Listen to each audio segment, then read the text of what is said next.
Howdy folks. Well, today we're going to talk about the real estate agency disclosure and election. This disclosure, it is a disclosure of agency, an agency relationship with the principal as well as the customer. Anyway, let's get started. The pre-printed portion of this form has been drafted by the Arizona Association of Realtors. Any change in the pre-printed language of this form must be made in a prominent manner. No representations are made as to the legal validity, adequacy, and/or effects of any provision, including tax consequences thereof. If you desire legal, tax, or other professional services, please consult your attorney, tax advisor, or professional consultant. Disclosure. Before a seller or landlord, hereinafter referred to as seller, or a buyer or a tenant, hereinafter referred to as a buyer, enters into a discussion with a real estate broker or licensee affiliated with a broker, the seller and the buyer should understand what type of agency relationship or representation they will have with the broker in the transaction. The buyer's broker. A buyer other than the seller's broker can agree with the buyer to act as the broker for the buyer. In these situations, the buyer's broker is not representing the seller, even if the buyer's broker is receiving compensation for services rendered either in full or in part from the seller or through the seller's broker. A buyer's broker has the fiduciary duties of loyalty, obedience, disclosure, confidentiality, and accounting in dealing with the buyer. Other potential buyers represented by broker may consider, make offers on, or acquire an interest in the same or similar properties as buyer is seeking. Are you listening, people? Okay, that's the buyer's broker. We're going to go to seller's broker. A broker under a listing agreement with the seller acts as the broker for the seller only. A seller's broker has the fiduciary duties of loyalty, obedience, disclosure, confidentiality, and accounting in dealing with the seller. Other potential sellers represented by a broker may list properties that are similar to the property that seller is selling. Okay, now we have broker representing both seller and buyer. Limited representation, also known as dual agency. Okay, listen up. Are you listening out there? Now listen.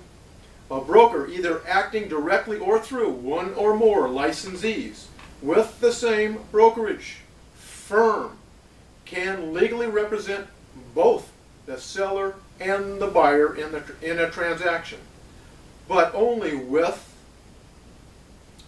the knowledge and informed consent of both the seller and the buyer.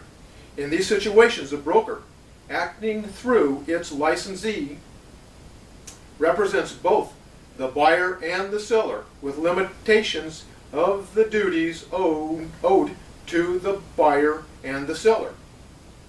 The broker will not, without written authorization, disclose to the other party that the seller will accept a price or terms other than stated in the listing, or that the buyer will accept a price or terms other than offered.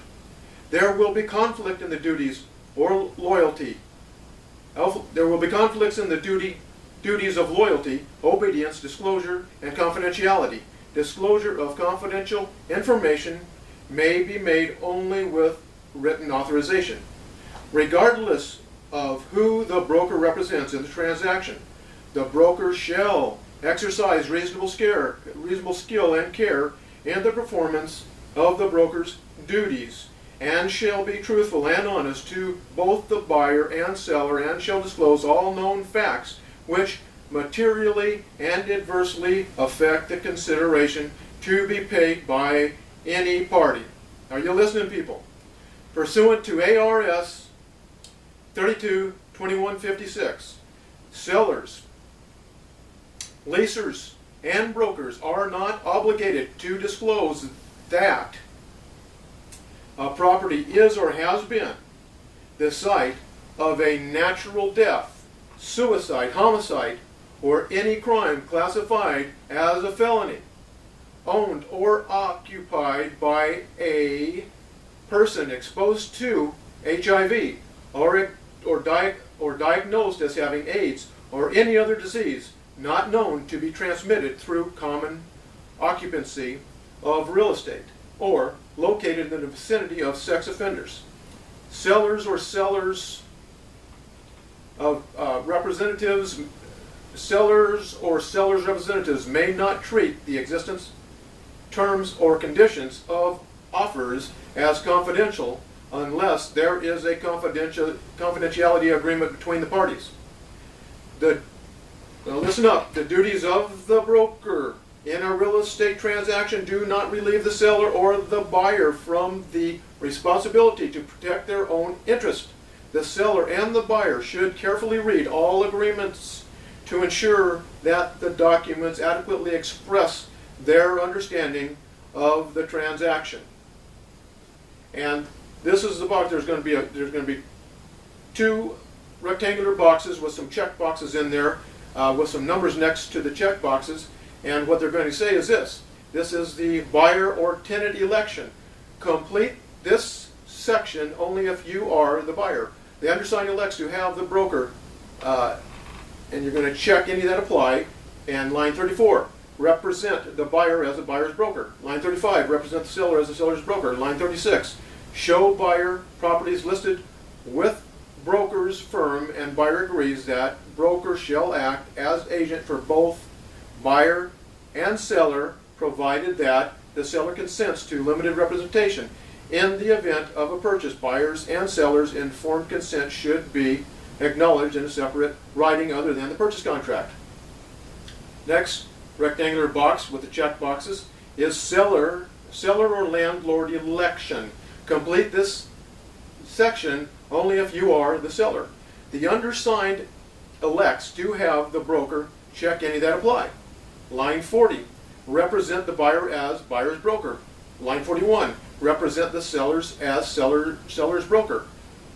Line 42, show seller's property to buyers represented by broker's firm, and seller agrees that broker shall act as agent for both seller and buyer, provided that buyer consents to the limited representation. Okay, let's read that again. Show seller's property to buyers represented by broker's firm, and seller agrees that broker shall act as agent for both seller and buyer, provided that buyer consents to the limited representation. In the event of a purchase, buyer and seller's informed consent should be acknowledged in a separate writing other than the purchase contract. Now, line 45, it says the undersigned, and it's got a checkbox for buyer and it has a checkbox for seller, acknowledge that this document is a disclosure of duties. The document is not an employment agreement. Say that again. This document is not an employment agreement. And the signature. We're going to go through this. We can read it together. I'll do some screenshots of this, and we can read it together in some other videos. If you look along my left-hand column on this WordPress website, you'll see where I'm going to start adding posts, and look there for any of the videos or posts and articles and contracts and so on. They'll be defined on this left column over here. And anyway, you can just click onto that And there will be articles, and there'll be contract readings, and there'll be videos, and there'll be an assortment of miscellaneous stuff there, but you should hopefully be easily be able to find what you're looking for, and these contracts can be read where you can read them along with me. Thank you very much, folks.